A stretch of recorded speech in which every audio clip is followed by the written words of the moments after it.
દર વર્ષે સરેરાશ 16,000 કેસ દારૂબંધીના થાય છે. 16,000 કેસ. અને સજા કોને થાય છે? સજા 1% નથી થતી. તો આ મૂળ સવાલ છે. તમને કેટલાક આંકડાઓ આપી દઉં.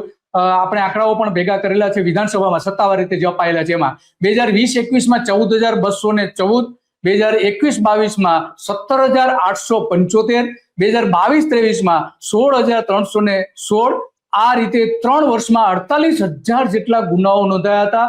3 વર્ષમાં, જેમાં 28 પોલીસ ઉપરના હુમલાઓ પણ થયા હતા. દારૂના જે બુટલેગરો છે એમણે હુમલાઓ કર્યા હતા. તો 2015 થી 2024 સુધીના 10 વર્ષમાં 1,60,000 જેટલી ફરિયાદો, 10 વર્ષમાં 1,60,000 જેટલી ફરિયાદો થઈ હોઈ શકે છે એવો આના ઉપરથી આપણે અંદાજ મૂકી શકીએ છીએ.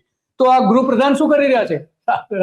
રાજુદાનભાઈ, ગૃહપ્રધાન હું તો એમ કહું છું કે વિધાનસભામાં આ લોકોની શપથવિધિ રાખો કે હું દારૂ માંથી ક્યાંય પૈસો નહીં લઉં અને દારૂ પીવીશ નહીં.